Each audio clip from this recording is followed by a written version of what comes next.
Hey folks, you're listening to the Java Easily podcast, episode number 12. Java Easy. News, tutorials, tips.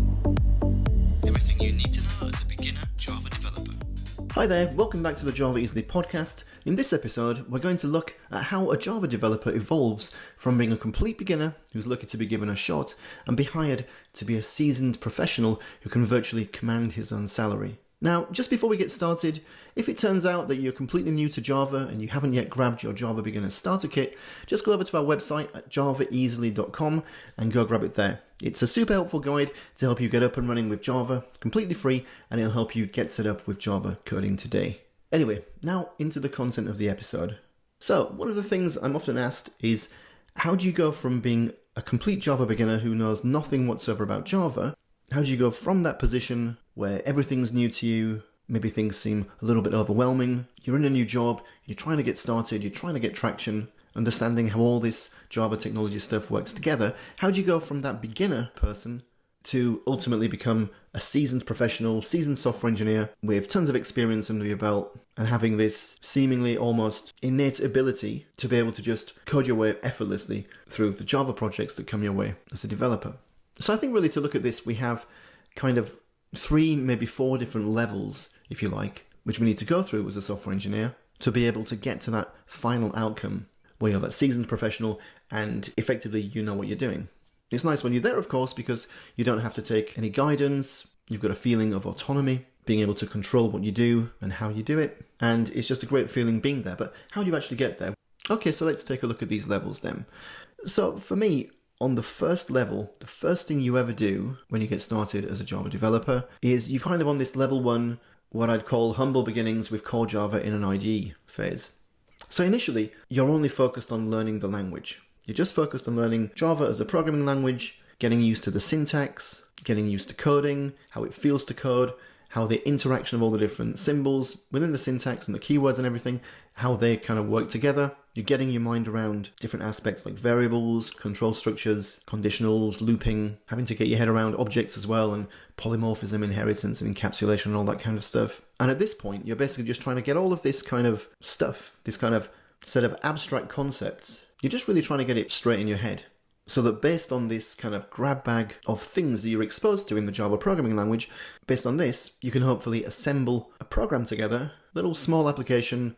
It's not going to be a big thing at this stage because we're just learning how you can stitch that together and get something that at least works. In other words, you can run that application and it does what you wanted it to do. Now, along the way, we're not just going to be focusing on the language itself. Java can seem a little bit abstract at first. But in addition to having to deal with that aspect, we're also having to deal with and get used to the tools we use as well. So that's, for example, being able to find your way around an IDE. That's the integrated development environment. So using tools like Eclipse or JetBrains IntelliJ, possibly NetBeans or what have you, finding out how to arrange our code, and ultimately how we can use the IDE to be able to edit the code, compile it, respond to syntax errors or whatever helpful suggestions the IDE will give you to be able to ultimately go towards a finished running program.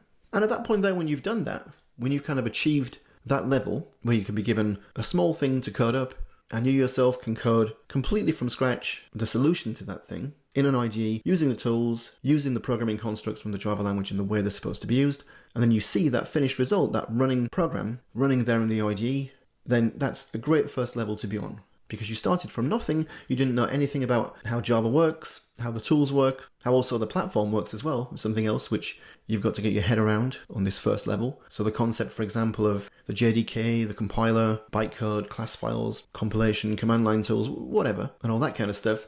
All these concepts have got to somehow settle down inside your head so that you can be in that kind of Zen position, if you like. Not to sound new agey about it, but that kind of Zen position where you feel in control, that you can autonomously code something up. A small little app inside an IDE and get it to run, and for the most part it does what you want it to do. So this first level is really about becoming comfortable, I'd say. But of course, as a Java developer, you can't just stay at that level. So then you kind of ascend to level 2. And this is really where you're spreading your wings with enterprise Java and understanding how to code with frameworks, such as Spring, Spring Boot, that kind of thing. So at this point here, we're now going outside of the IDE. We can't live in the IDE forever and just code up applications that only ever run in IntelliJ or Eclipse, because applications can't always live there.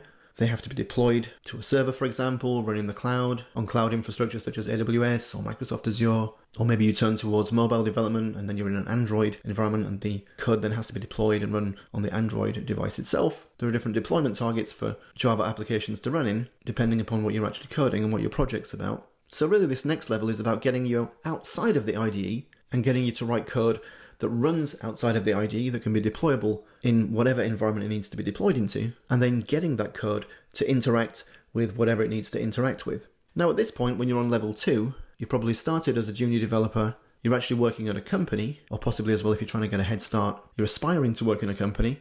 So now this level is all about getting you to be able to write software components, Java applications which interact with other bits and pieces that corporates have. And those other bits and pieces are going to be things like databases, for example, where the data for an application is stored. They're going to be messaging systems, which perhaps allow triggering of certain events in the system, possibly having to work with certain components of certain cloud frameworks, like in AWS, for example, interacting with Cognito to be able to authenticate and authorize users, and those kinds of things. And so in order to work with these different components of an enterprise architecture, databases, messaging systems, whatever it might be, you're not really going to want to code that up by hand from scratch in just core Java. No, instead, you're going to turn to already tried and true battle-tested enterprise development frameworks such as Spring, or better still Spring Boot, which give you out-of-the-box components and APIs to be able to interact with all those different systems. At this point, you're going to be exposed to much more than just the Java programming language now. You're going to be exposed to configuration, you're going to be exposed to understanding how you interact with different systems, how things like transactions work, for example, possibly more complex concepts such as multi-threading and concurrency. And moreover, underpinning all of this, you're going to be moving into that area where you start coding within the constraints of a system architecture. So where you have to use this particular database, for example, you have to use this particular email server or whatever it might be. And with that, you're going to be developing your software using frameworks like Spring or Spring Boot and coding along their particular paradigms for how you interact with those systems. So level 1, we were just there with core Java, writing apps which ran in an IDE. And now level 2, when we're moving into enterprise Java, we've now moved away from that kind of insular existence, if you like, of just you and core Java code in the IDE. And we're now learning these more advanced skills to be able to get our projects out of the IDE and have them become proper enterprise projects, which are then useful to an actual organization, the company that you work for, because they can then interact within the technical landscape of whatever the system architecture happens to be in your company.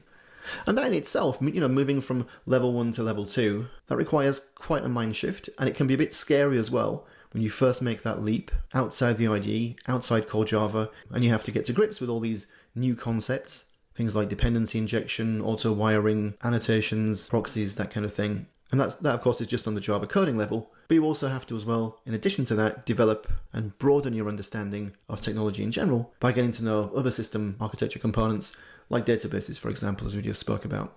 And that could be being able to log into the database, query for data using SQL, possibly even altering the structure of the database, so adding some new tables or whatever with DDL, understanding how relationships work between tables, concepts like normalization and that kind of thing, and oftentimes even accessing a database through a kind of bridging technology such as ORM, so object relational management, using something like Hibernate either directly or possibly indirectly using Spring Data and JPA, the Java Persistence API. Now, if you're not at that level yet, don't worry, because you'll get there, but all we're doing now is just summarizing how we move through the different levels as a Java developer to get to the end goal of where we really want to be, which is where we have mastery of the craft, we know exactly what we're doing, and we feel kind of autonomous in what we're doing as well. Now, of course, once you're actually working in a company and you're getting used to this enterprise development, you also have to kind of ascend to another level as well, and that's where you can work as what I would call like a team developer. And this is where you know how to use the tools and what processes are involved working as a Java developer inside a software development team. So for example, this might be in your company, you've got 3 or 4 other developers that you work with, and these other developers are also contributing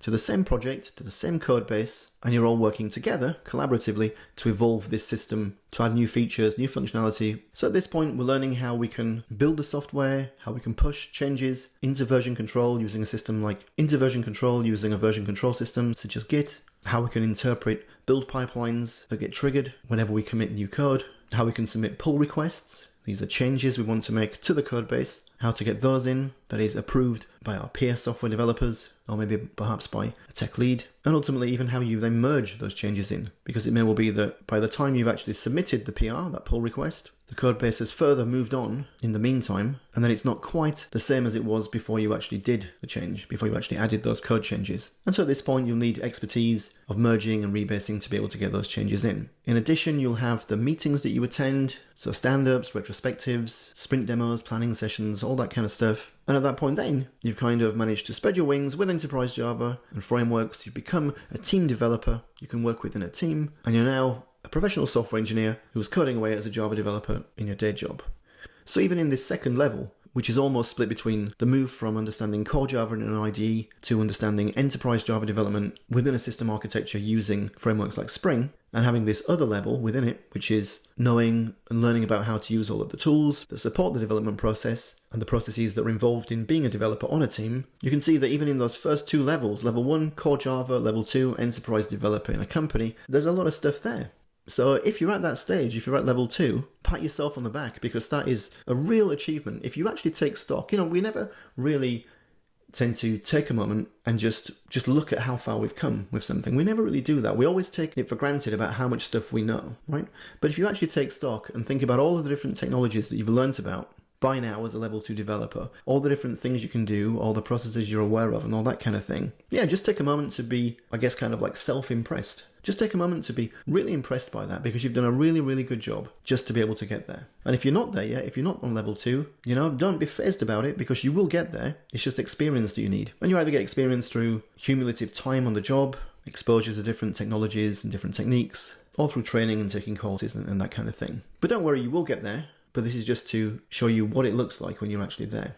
Okay, so level 1 we've seen, these humble beginnings with core Java in an IDE. We've then seen level 2, which is where you spread your wings with Enterprise Java and get to know frameworks and become a team developer and become a developer in an actual team. And now once you've gone through these two levels, an interesting thing starts to happen. Once you have all these things in place, your behavior and your mentality and mindset, I guess, tends to change a little bit. You start taking more initiative once you get to that level of competence. You start taking on more things, you get a deeper understanding of the whole craft of software engineering as a whole. You can kind of see how things work from a big picture perspective, which is very handy, in addition to being able to drill down and see exactly what happens under the covers at a very low-level perspective as well.